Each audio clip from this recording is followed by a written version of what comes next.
Est-ce qu'il y a plusieurs prises de parole? Parce qu'on on pense effectivement à la prise de parole devant un grand nombre ou devant un board.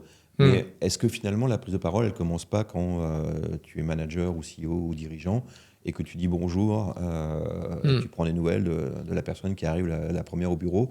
Est-ce qu'il y a une prise de parole en groupe, mais aussi une prise de parole en one-to-one, Hmm. comme on fait là? Est-ce que tu peux nous détailler ces différentes prises de Hmm. parole et comment tu les abordes?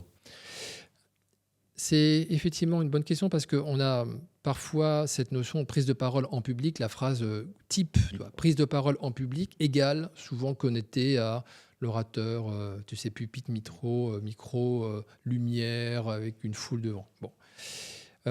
C'est beaucoup plus que ça, effectivement.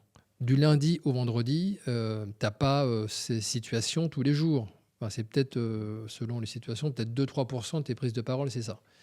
Donc, prendre la parole, c'est s'exprimer avec une idée et des cordes vocales. Dès l'instant que tu as des cordes vocales et un son qui sort, tu prends la parole.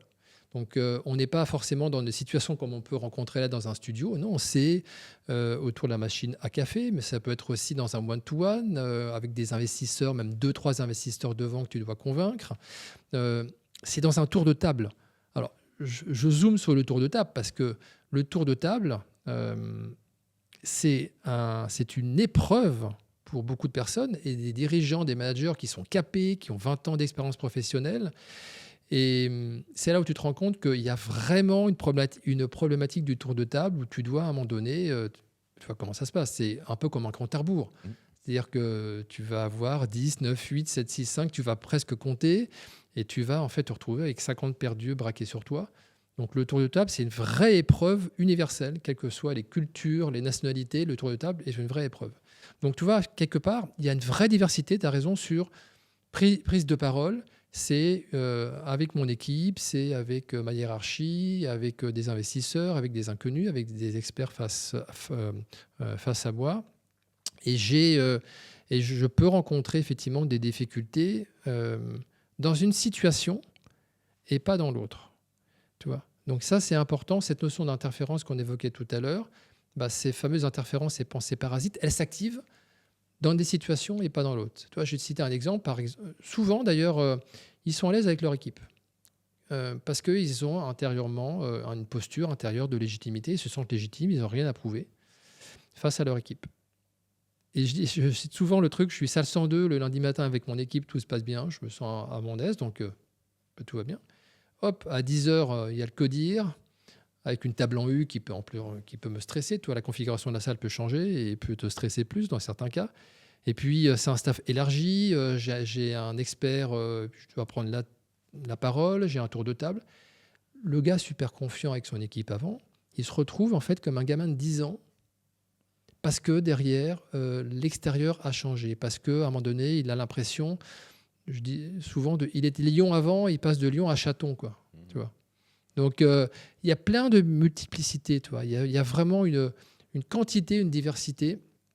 Et moi, je leur dis, vous savez prendre la parole, c'est pas un sujet. Sauf, dans certaines situations, il y a une difficulté.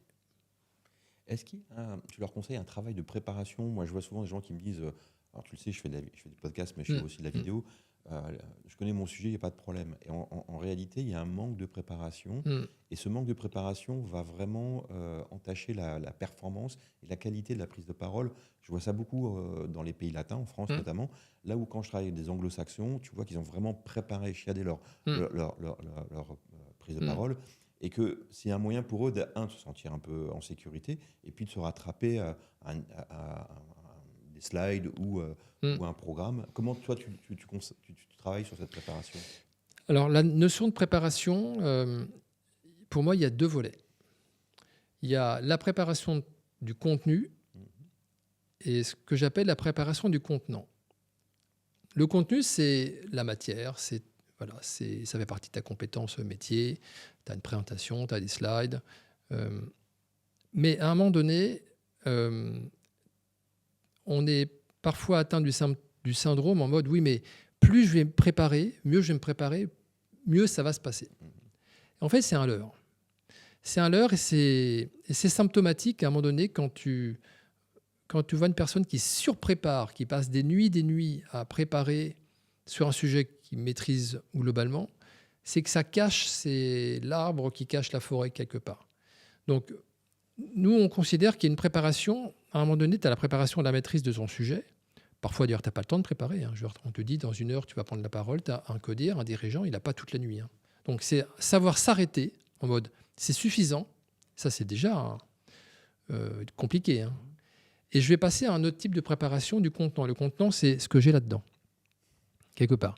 Je m'arrête sur le contenu et je vais commencer en fait à me poser des questions pour considérer que j'ai le bon rôle, j'ai les bonnes croyances, j'ai les bonnes perceptions. Donc on a en fait nous on a une checklist complète de préparation dans lequel il y a toutes les questions qu'on doit se poser pour avoir le mental, le mindset, on va l'appeler comme ça, adapté pour ta prise de parole. Donc on va aller, pour le coup, on va explorer tous les leviers de notre mécanisme. On va travailler sur des questions sur les perceptions, des questions sur tes croyances, des questions sur tes priorités, sur ton identité. Donc tout ce schéma intérieur, on va le balayer au travers de questions, de checklists qui vont te permettre de t'évaluer en mode, OK, mon contenu, c'est de côté, il est fait. Est-ce que je suis suffisamment préparé pour affronter justement mon auditoire demain dans mon codir, sur la façon dont moi je vais me sentir, sur le rôle que je vais incarner, sur la façon dont je vais percevoir ma hiérarchie demain, sur les croyances, est-ce qu'elles sont adaptées. Voilà, tu vois, vraiment sur cette partie schéma de pensée.